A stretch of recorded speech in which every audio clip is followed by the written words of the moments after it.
Chairman of the occasion, Professor Sheikh Abdallah, the Executive Secretary, LBTE, represented by my brother, Dr. Faiz Ibrahim,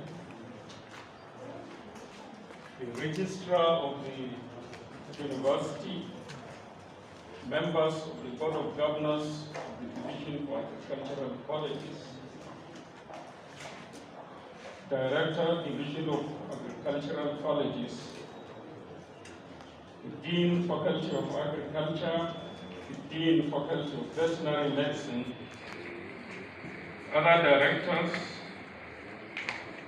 Provost, the Samaru College of Agriculture, professors, our colleagues, ladies and gentlemen, good morning. I have to tender the apology of the Vice Chancellor for his inability to be here with us this morning. He is attending to other equally pressing official engagements outside Zaria, and he has asked me to stand in for him, and he's sending his goodwill message.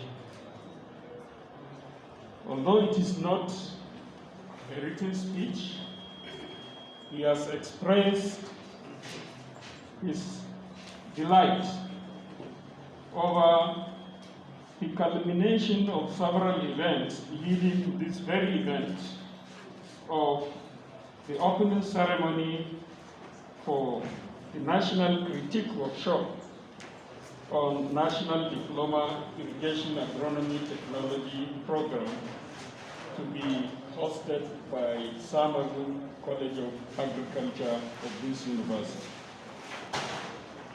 In this regard, I would like to appreciate the understanding of LBTE extended to this college and to other arms of this university in similar regards.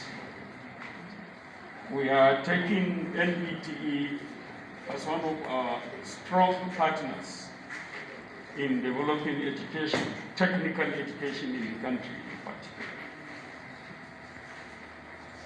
Ladies and gentlemen, there is no doubt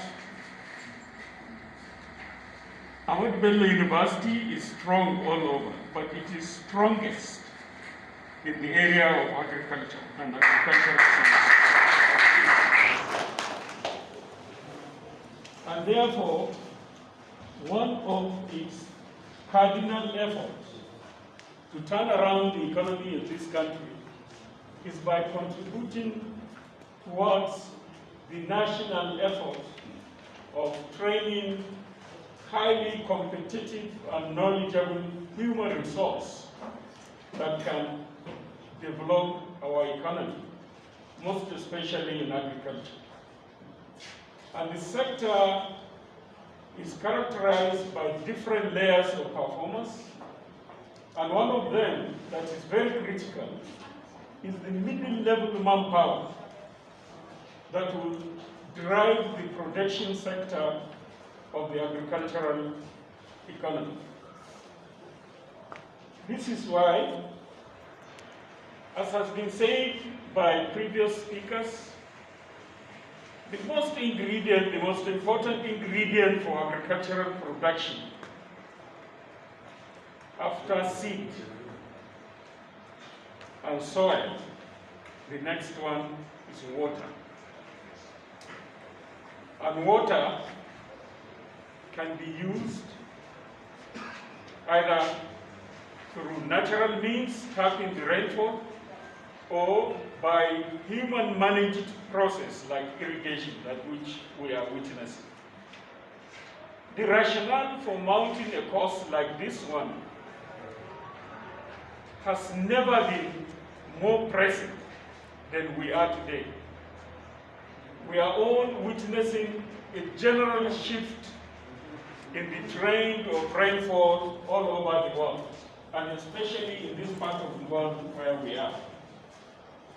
Rainfalls are now characterized by two main nasty things, unfortunately. Either there will be excessive rainfall leading to flood, or there will be shortage of rainfall leading to severe drought. Either of them will compromise agricultural productivity. Therefore, the need to remedy the situation in the succeeding rainy season lies in our ability to harness the potential power of irrigation. Along this line, we must develop the required scientific manpower, scientific and technical manpower to drive our irrigation strategy. However, as we think of reviving this course, we are to be aware of the following concern: that irrigation challenges with the advent of more scientific knowledge has become even greater. The requirement for international best practices in agriculture has become more and more stringent.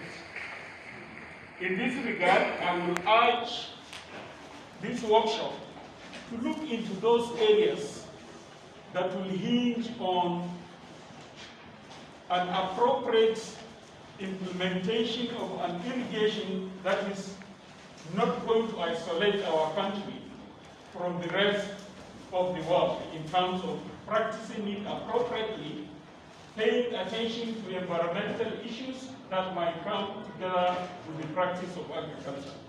That means that the curriculum that you are critiquing these few days must be dynamic enough to respond to the constant changes from local and global demands for the practice of agriculture, such that the people we are training are up to the task of becoming more versatile. The course must be made in such a manner that it will be more business. Agriculture can be a philanthropic activity, but it is essentially an economic activity that will generate profit. And for so doing, the curriculum being designed must be seen to train these individuals to become business men and women who can harness the powers of irrigation science to develop themselves and also impact on the economic well-being of our society.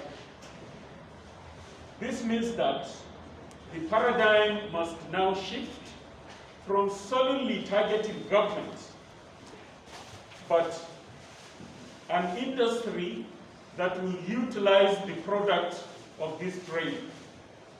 I will urge you, therefore, among your critiques must include the organized private sector that will have their own opinion on whether or not it will eventually be able to sustain a viable enterprise. Thirdly, you must pay attention to a strategy for sustainability. This very course, whose curriculum you are critiquing today, had once been in existence about 30 years ago, but had to be suspended for certain other reasons.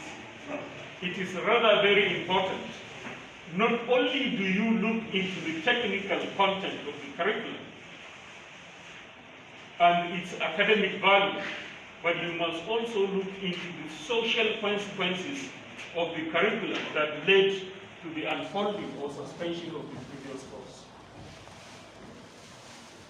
Ladies and gentlemen, I would like to join others in congratulating the Division of Agricultural Colleges in contributing towards projecting the image of Ahmadu Bello University through the training of numerous hardworking men and women who have lifted the Nigerian agriculture, especially in the northern part of the country, to the height where it is today. I would like to thank each and every one of you for committing your time, most especially the keynote speaker who has provided a technical impetus for many of you who might go further to spread the doctrine of irrigation and its importance in our society.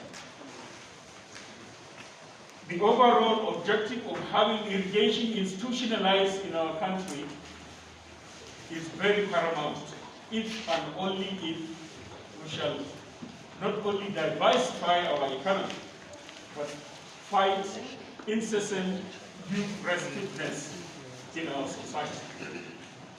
Once again, I would like to thank you for your time and have the honor and the pleasure to declare this workshop open. Thank you.